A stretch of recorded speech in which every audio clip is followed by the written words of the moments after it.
So it's sort of like a purgatory in heaven.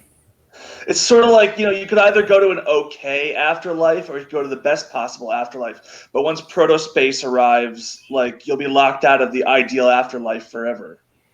Why? Hmm. Because it's coming it's coming and you can't stop it. Oh. It's an interesting cosmology, and it's almost like a optimistic, especially compared to a lot of cosmic horror. Well, it's optimistic. It's like, it's sort of like that movie, I forget what it's called, but like where you end up in a slightly worse reality than the one you were in before you died. Like I forget the name of that movie. What dreams may come? No, I don't think that's it. But it's a movie I saw a while ago where it's like you die, and every time you commit suicide, you just end up in a slightly worse reality than the one you were already in. It makes me think it's like the opposite of like a Harlan Ellison story, where when someone dies, they find out that this was the good place. Yeah, this is heaven already, and it just gets worse from here. Yeah. Let's see, and I mean, this parasite creature goes to like open mic night and Yeah. screws a co-ed. I mean, it gets pretty wild. And he's also like a world devourer, like Galactus from Marvel Comics, right? Yeah, he's kind of like he's part of a larger collective. He's just a spore that's like part of this like giant collective of like this hive mind, and like he's not really doing his job. He wants to alert people of the coming of protospace so they can go to post space rather than protospace, because his people or his other parasite clan, they want everyone to go to protospace, and and then that's why at the end of the story he like gets that injection, and that's from like another parasite that found out about him, and it like basically dissolves his consciousness. Yeah, like I said, there were some wild stories in this. But so you're a drummer, right? Yes. And you're with Christoph's band. Is it still called Moses Moses? No, it's called the Dionysus Effect. Oh, right, cool. Dionysus, the Greek god of No, wine, he was. fertility, and music, Yes. right? Yes, that's Yeah, precisely it. yeah. The god of wine and partying, and our album that's going to be, not this one album coming out, but we have a second album coming out next year that's going to be called Partying with Ghosts. Oh, Cool. So it makes sense for Dionysus, and that's one going to be featuring me on drums, because the album that's coming out like this year is not going to have me on drums. It's going to be Sean Hanley, the guitar player, playing drums. So yeah. you were more a later addition to the Dionysus Effect? I was a later addition. Yeah, they'd been playing music together for a while, and I joined last year. How did you meet with Christoph? Was it through your book? Well, basically, it was 2019, and my former professor Daniel Nestor knew Christoph and Leza, like knew about Clash books, and I was looking for a place to publish my first book, and he basically arranged for us to meet at this coffee shop in Albany. And so I met Christoph and Leza at this coffee shop, and they were doing a reading there. And so I sent my manuscript to them, and they loved it, and then they decided to publish it. Cool. Yeah. So how far back do these stories go? Are most of them relatively recent, or have you been working on them for a while? No, the story Kaka, I wrote that in 2008 when I was still in college. Oh, okay. But most of the stories are more recent. That's the earliest one. Some of them date to like, some of them were written in 2013, 2014, 2015. Like I wrote them all throughout the years, but Frog Baby was the most recent. Frog Baby was written in like 2018. Why do drummers get a reputation for being like like really out there, and like, is it because you're constantly keeping rhythm, like drumming on random objects? Because is that a thing? I think that drumming, I just think I gravitate towards drumming because I'm autistic, and I think it's a stimming kind of thing for me. And it's like I drum to like stimulate myself, like not sexually, obviously, but you know what I mean. Maybe that too. Well, It's to stimulate the ladies. I have known drummers who could not stop the rhythm in their head. They would have to do it like wherever they were sitting or standing. Yes. touching something and like doing something with their other hand. If it wasn't occupied, they were constantly keeping and it must become That's a compulsion, right? The That's rhythms exactly what in the I do. heart, Yeah, baby. I constantly have rhythms and music going through my head, like riffs too. Now that I'm a guitar player in my other band, raziel'stree, which is a sludge metal band, I've like come up with riffs all the time in my head. It's pretty much like playing drums. Is this true? What Frank Edler says that he saw the Dionysus Effect in Jordan Crawl's basement several years ago. I don't know who Frank is, but he might have seen an earlier incarnation of them. Yeah, I'm assuming this is before you joined. Yeah, that was Yeah. Christoph and Leza. No, we're Dionysus Effect is playing our first show at this farm in Gansevoort, New York, in May. Like May 29th or 30th. I forget exactly which day. What is sludge metal? Sludge. Go ahead. Yeah, sludge metal is basically, think of it as Black Flag meets Black Sabbath, like hardcore punk meets doom metal, which is like Black Sabbath style heavy metal meets like hardcore punk. Okay. So it's almost like Black Sabbath but with screams. Like bands like I Hate God, Acid Bath, Crowbar, Iron Monkey is another good one. Never heard of it. Never heard of Iron it. Monkey are fucking sick. Really? The Melvins, do they count as that? Yes, they do, absolutely. They're pretty much the inventors of it. The Melvins were. The Melvins invented both grunge and sludge. The Melvins are like a musician band. I'm not a fan of them. I saw them open for Tool, and I'm like, God, just get to the point. I didn't like them, but I know that like musicians all swear by them.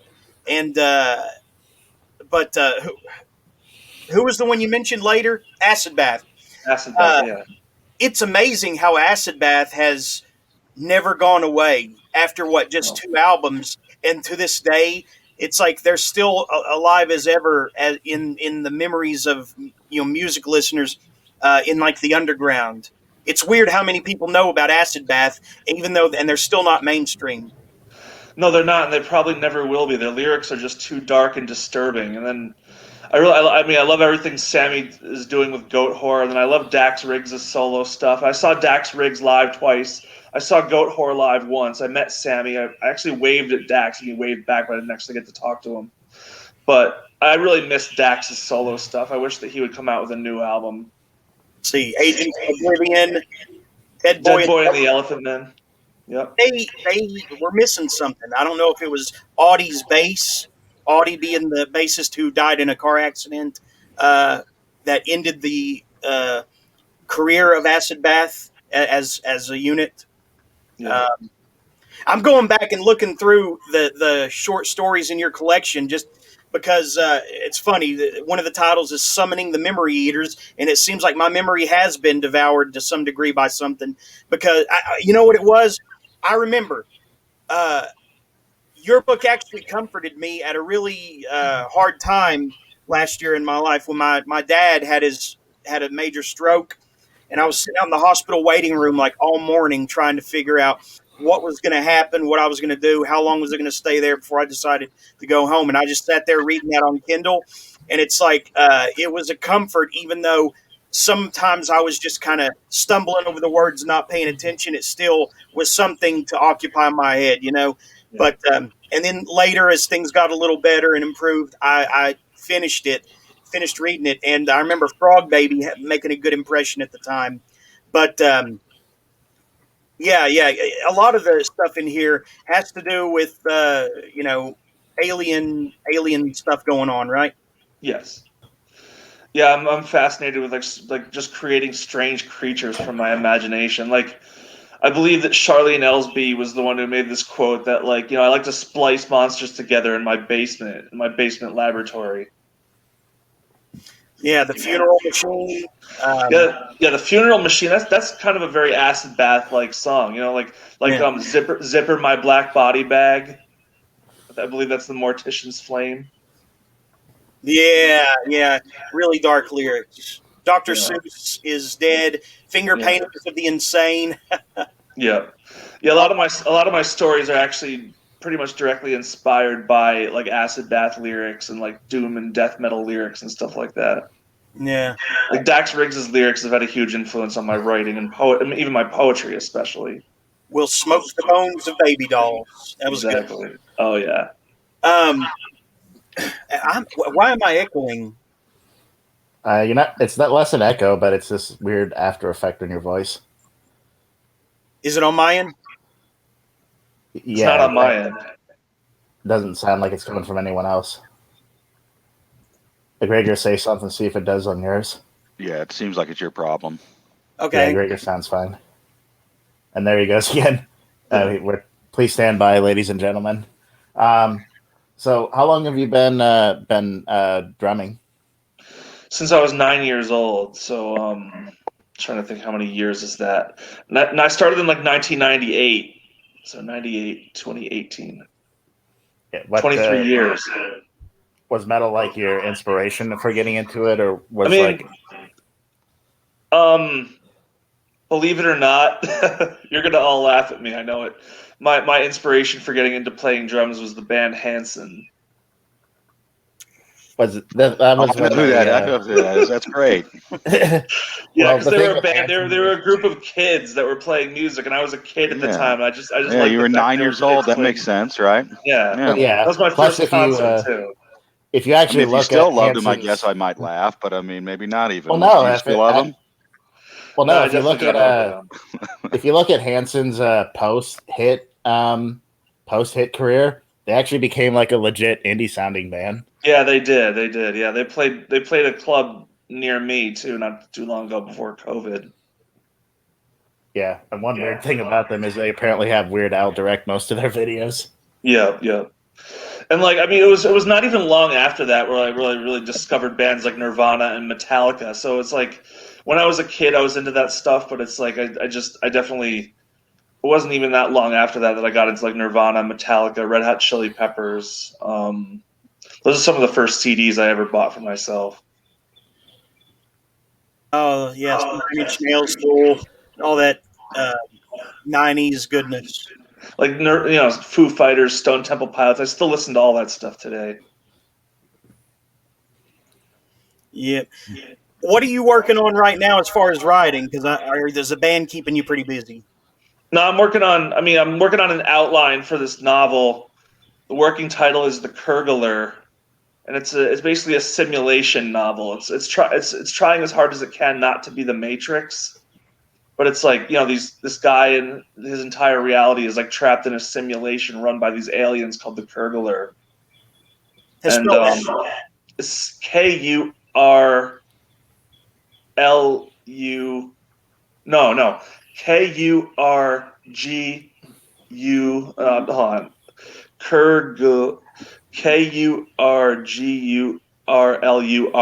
Yeah, I believe that's it. Yeah.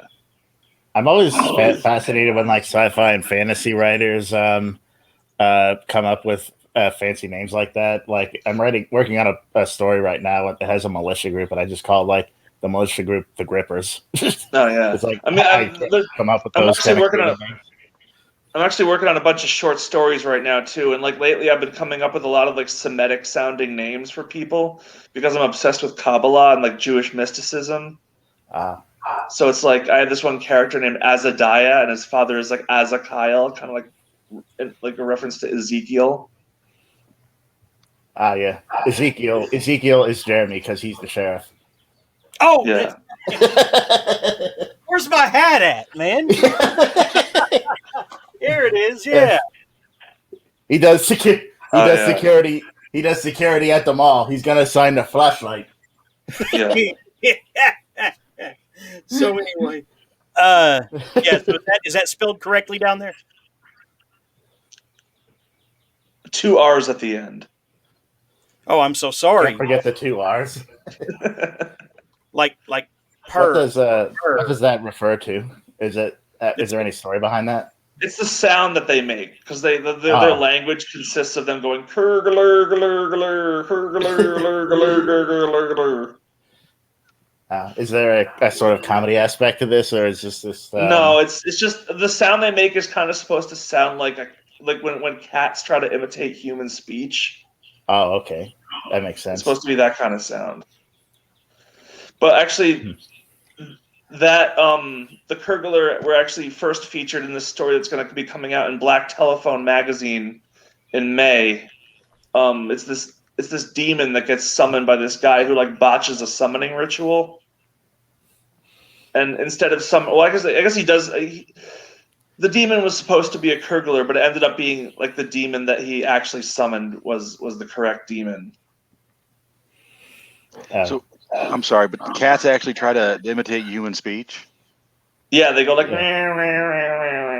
Yeah, haven't you ever seen that one video of that cat that sounds exactly like the average person, like Louisiana sounds like?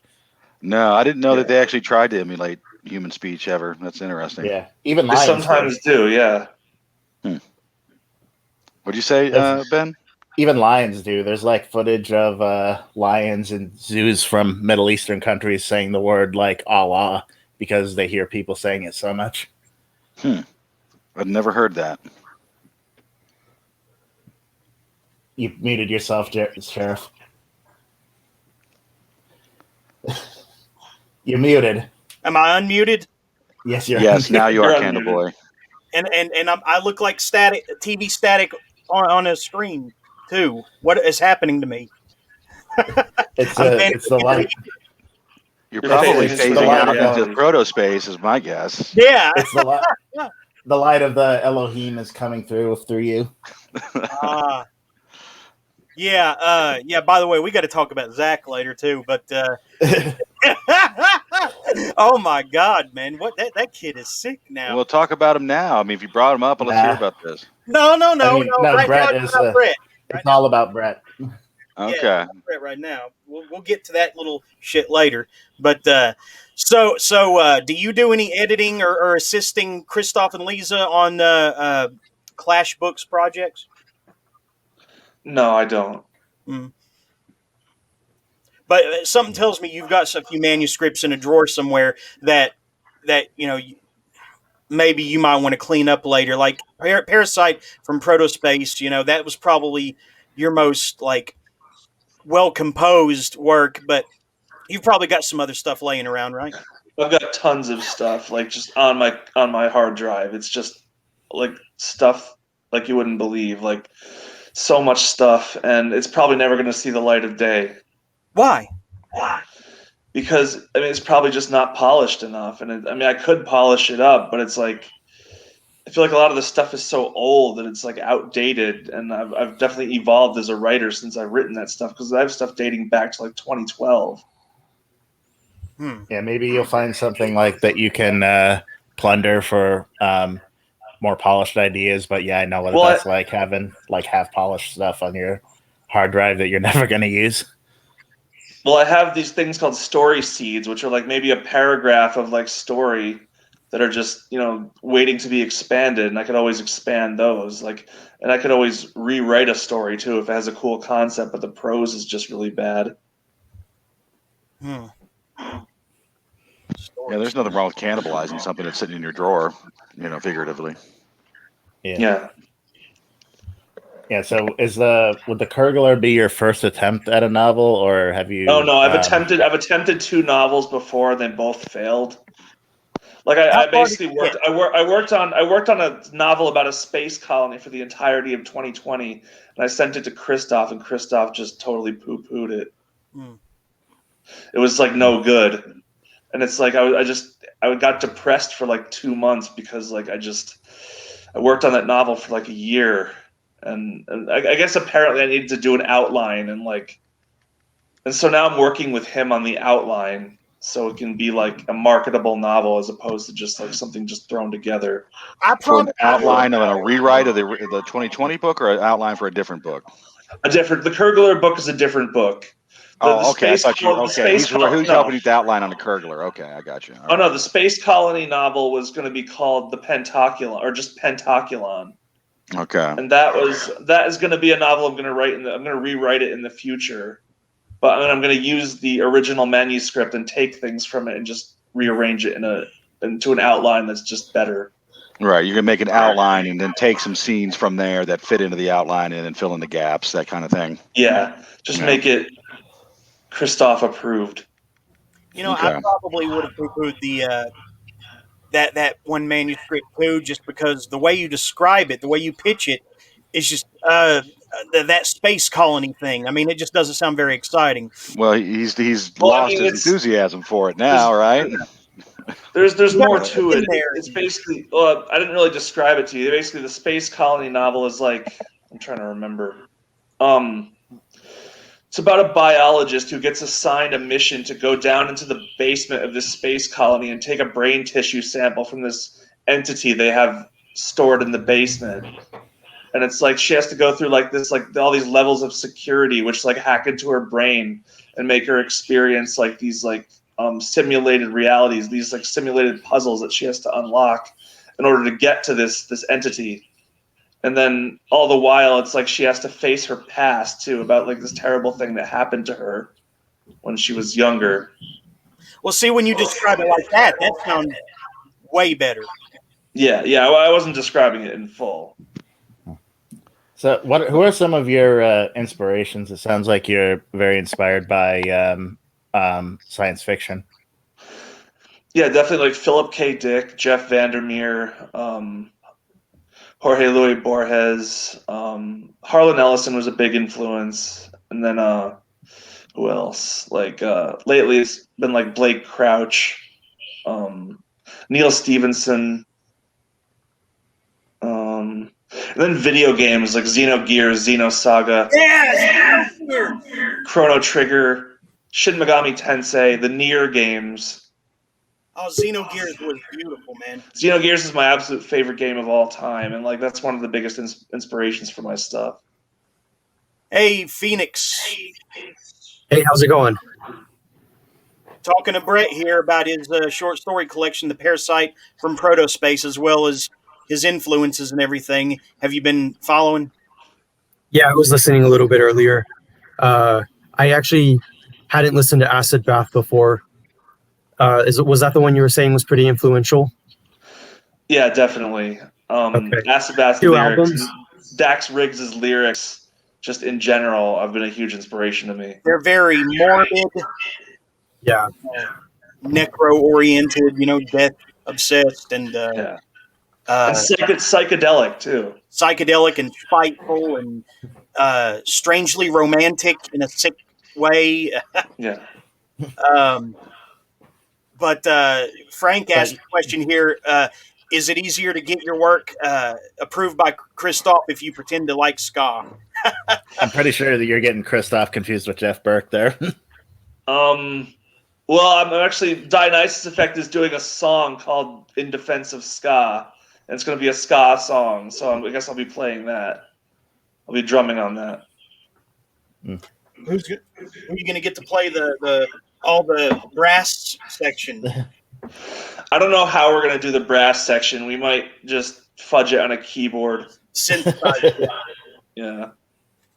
Well, I don't know. Talk about some of these other stories in this collection, because you got some really wild stuff here, and like I said, it's coming back to me now. But give people an overall idea of the themes from this collection from your own perspective. What made you fall in love with this project enough to want to finish it? Well, the plan was to write 22 stories, and each of them would be based on a Hebrew letter and a tarot card. But like, Clash only really selected 9 of them because those are the best, and they didn't really want to do a book that was like 300 pages. And so the first story is Parasite from Protospace. And that was, I kind of wrote that really quickly. Like that was like the first part of that story was just written like on caffeine, I'm sure. And then, wait, what was the question again? That fucking echo, man. I don't know where it's coming from. Give people an overview of basically the themes and in your stories and the connection and everything, and the collection and everything. Yeah. Oh yeah. Well, I'm trying to think. Like I don't remember Cacaw at all. What was that? I don't remember Cacaw at all.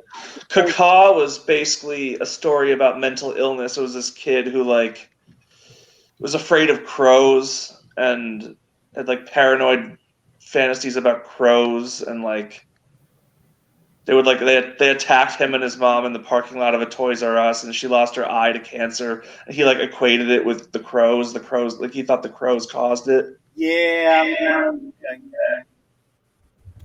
Yeah, some people really like that story. I mean, I feel like it's one of those that's like a hit or miss.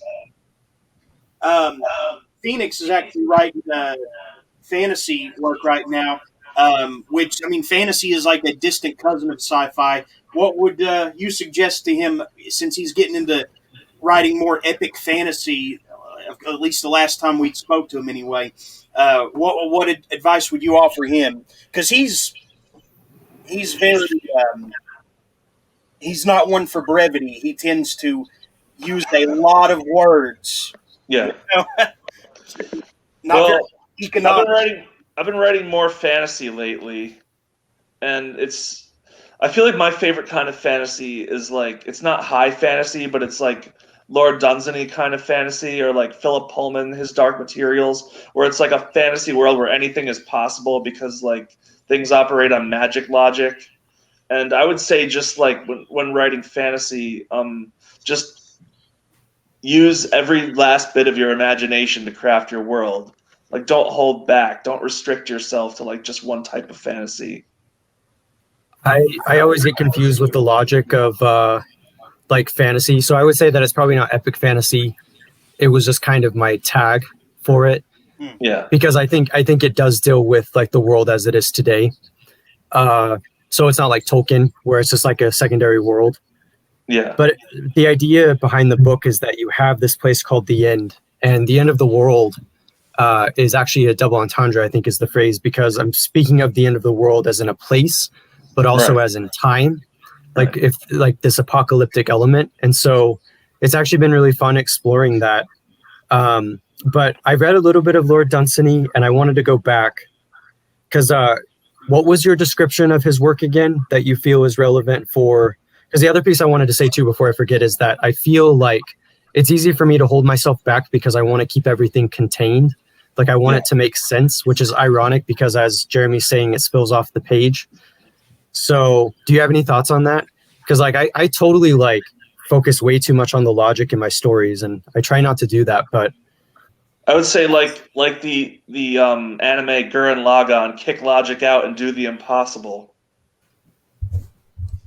I missed the reference, but I like the idea. Yeah. And and the idea of a proto space. So is that like more science fiction, or? Well, I feel like my stories definitely combine science fiction and fantasy. Like my sci-fi is very soft. There's a lot of fantasy in it, but I've been doing like a lot more fantasy lately. Yeah. What was the question again? Oh, so I'm just focusing on like ways of like letting it spill out instead of like limiting it, because like I feel like even though I have a plan to make this book, a pretty good length, I think I'm reining it in too much. And basically, your point was to say try not to do that. But I think it's definitely let your imagination flow. Don't be afraid to like go to places that you otherwise might not have thought of. Yeah, the examples in your. You can always cut it if it doesn't work, Phoenix. Well, yeah, no, I know, and I actually was wondering what my book would look like on post edits, but I just mean like. So here's another example of kind of what I mean. So like say that you have so I'll use an example from my own book actually. So I had two alternate premises for this family that I'm writing about. Basically the idea is they go on a journey to the end of the world to find the golden sword. And I have written a few iterations of the characters in the past. In one iteration, they were as average as it gets, like no one cared about them. But then in another version, they were actually very wealthy, well-to-do, very connected to the community and to this kind of power. And I can't write both in a book because it wouldn't be logical. That's kind of one aspect of what I mean, where like you want to like try. I mean, unless I did like alternate timelines, but that would get way confusing. Because the other piece to this, I think that is super important, even though the editing, of course, is extremely important for later. the piece that I'm struggling with is that I don't want to do something. So the info dump is like one aspect, which we've mentioned on this show before. But another aspect that's related to that is when you come up with a plot device just to explain what's going on. I don't want to do that. I know that I'm like being too strict on that, but it's because it bugs me. It bugs me because then I lose track of what I'm writing, you know? Yeah. So. I mean, I really enjoy info dumps. Like, Really? talking about Xenogears, like Xenogears, there's parts of that game that had like tons of info dumps, and I Really? find the info dumps to be very aesthetic, and they're overwhelming, and that overwhelmingness is like powerful. They And can be done. They can be done well. I mean, in some books, they can be Like, look done well. If somebody takes the care to make that info dump almost poetic, you know, you could make it. You can do it a good job with an info dump, but the it's hard. example I think of is 1984. Like when he's reading Goldstein's book, that whole section is like one big info dump, and it's amazing. Yeah. Well, like, because this is the idea I find fascinating about my original conception, because we're talking about like 21 years, like all of this has been in my mind. And I've tried different iterations, and they've all, unfortunately, I lost all of that work, but I remember the idea so well, at least in how they made me feel. But I liked this idea of speculating about your own speculation. So, like, you like have this idea of like a golden sword, and then you speculate on the golden sword and are like, you know, and like contradicting yourself with its own explanations. Like that's kind of what I get with what you're saying, but like it would be cool to do something like that, because you would be, not that the point would be unreliability, but there would be a degree of mystery to that. Like what is actually going on? Like what does this force actually, like with the sword, actually do? And so I find that idea interesting, because you can philosophize about your own fantasy world and like use contradictory elements. And so anyway, that's kind of what I got out of what you were saying. Yeah. Yeah, you're talking about like a crucible type of situation there. So I've got a question for you, Brett. So you talked about, you know, the initial vision for this collection was to do a story for each letter in the Hebrew alphabet, and also tie it to it was the tarot, but what? Tarot, yeah. Yeah. But but it would be, what is it? The major arcana or arcana or whatever. Is that Major what it'd be? arcana, yeah. Yeah. Okay. So my question for you is, after it was, you know, carved down to just 9, right? Did you take a look at what you had left, and you know, did you take a look at what the 9 remaining Hebrew letters signified or spelled out, or No, I whatever? actually didn't.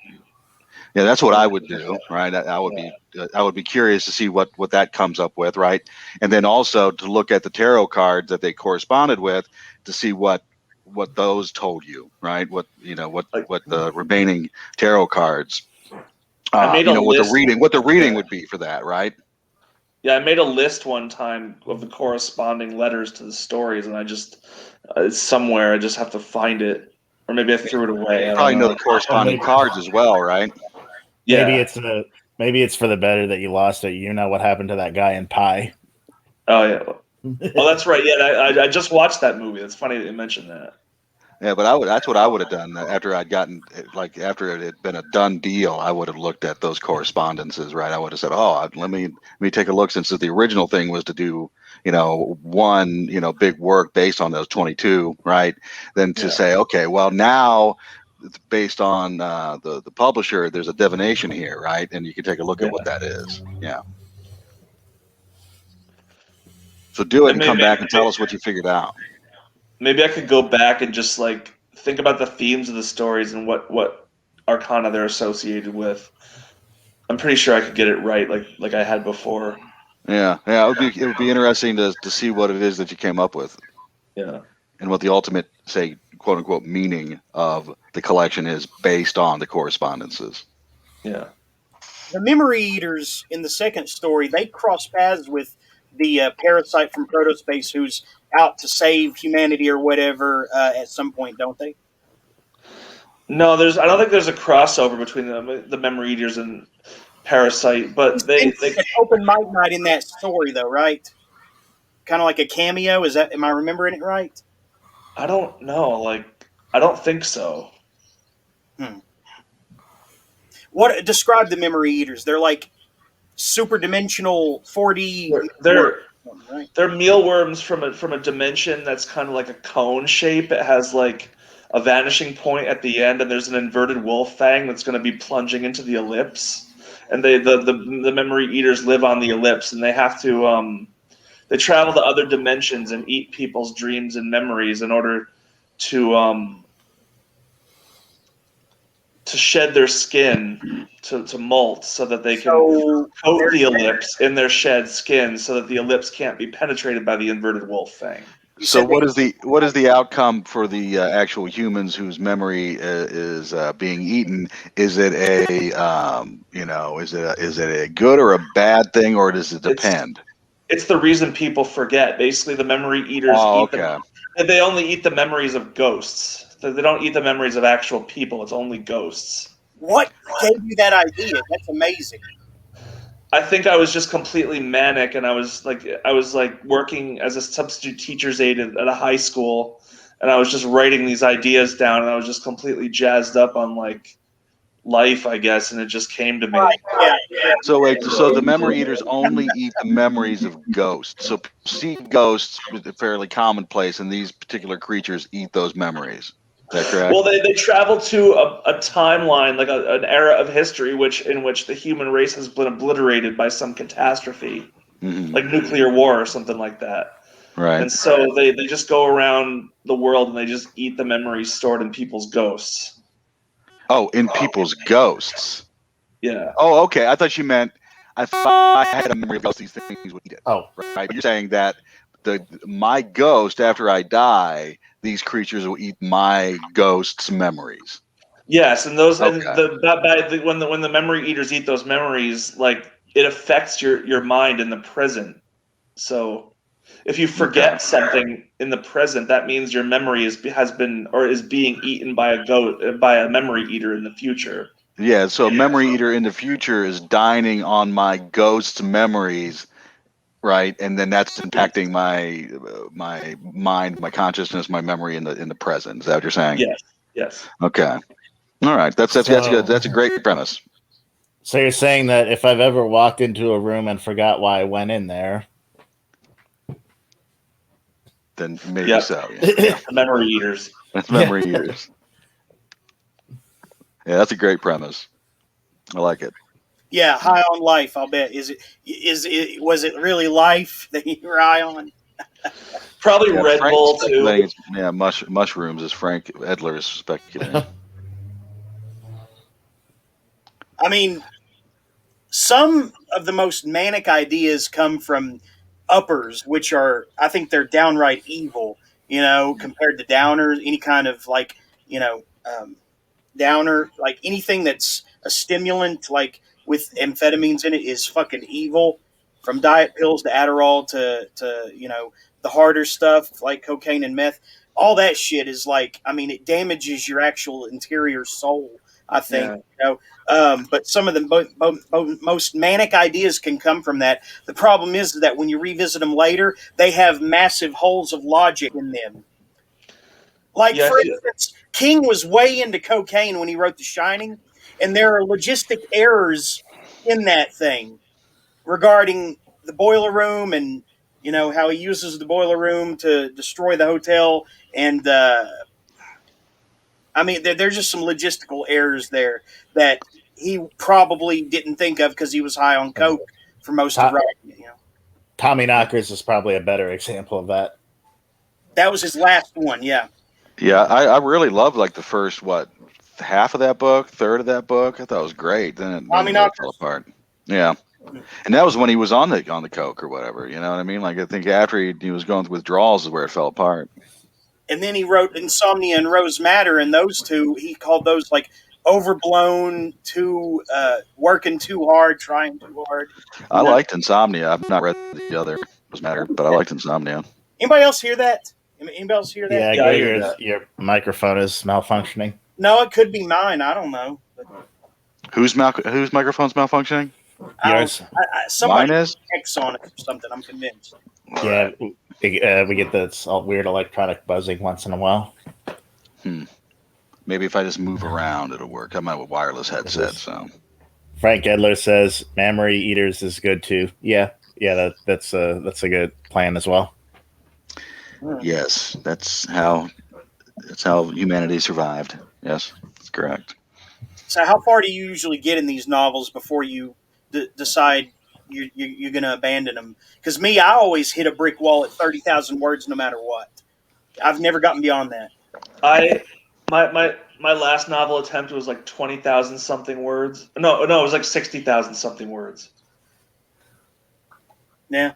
Yeah, it was like 60,000 something, and my novels tend to be like maybe 200 to 210 pages, and then my first novel attempt was 190 pages.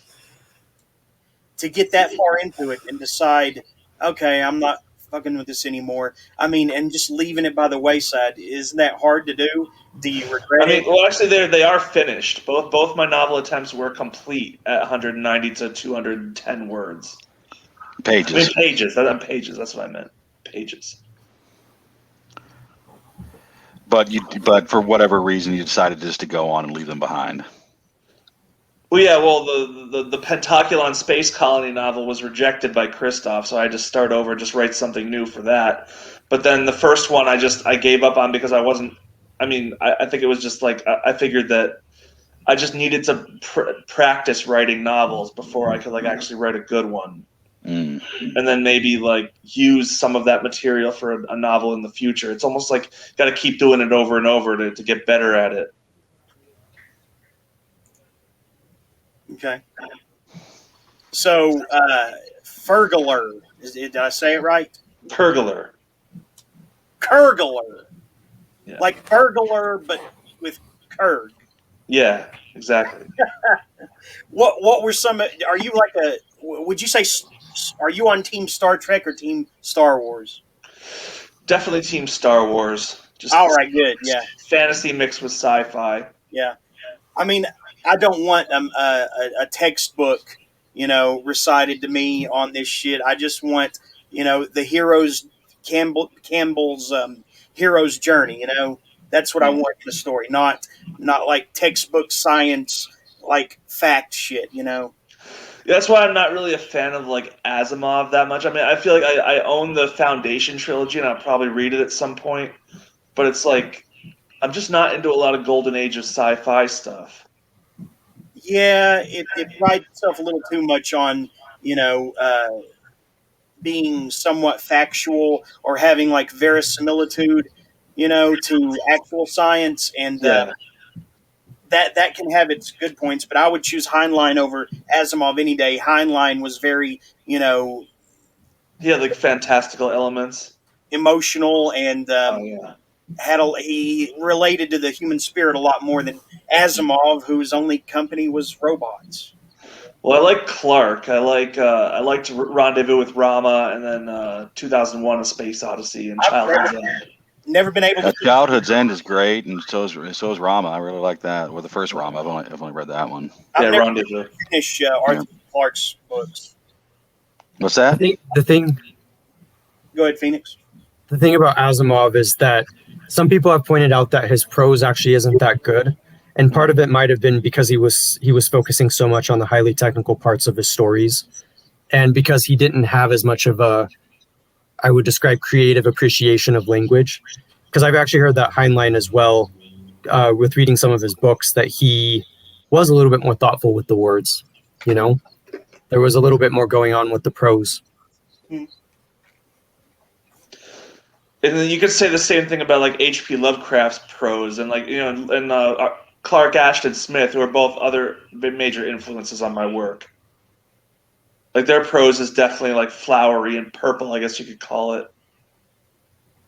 But it's actually it's a different kind of problem from Asimov, though. Asimov was more technical, whereas Lovecraft and Smith were just poetic to a fault almost. Yeah, no, I was thinking about Lovecraft and that connection. Yeah, because it was I was thinking about how artful his language felt, and I was like, how is he able to do this when he's still telling an actual story with a plot. It was really interesting. Yeah. Like, I I'm tend, sure- that's what I like go about ahead. sorry. That's what I like about Harlan Ellison's prose is that it's very poetic, and I feel like my prose can get to that point a lot. Like I feel like my prose and Harlan Ellison's prose have some similar points. Right on. So what else would you like to impart to our small audience before we wrap it up? I don't really have much else to say. Of course, you can stick around, but we're getting ready. As long as barring any complications, we're getting ready to receive our next guest in about Oh, 5 minutes. Of course, you're welcome to hang around, but we'll be talking about her work most likely. And if you want to contribute in any way, ask your questions, you're more than welcome to. Or if you've got to get going, that's cool too. But yeah, man, feel free to stick around if you want to. I think I better get going, but thank you for having me. All right. Yeah. Yeah. Thanks a lot for coming. Thank you. I hope that next time we speak, I have a bit more of your bibliography to draw from. As far as I know, Yeah. that's the only thing you've published so far, right? It is, yeah. Okay, you're off to a good start though. And Christoph had hyped you up when he came on here, and the cover was intriguing enough, and the title got me in the door. And yeah, I was happy with it. Like I said, it was comforting at a time when I needed it most with family crisis. So even though that wasn't your intention, I appreciate that, of course. So Yeah, I look forward to reading it.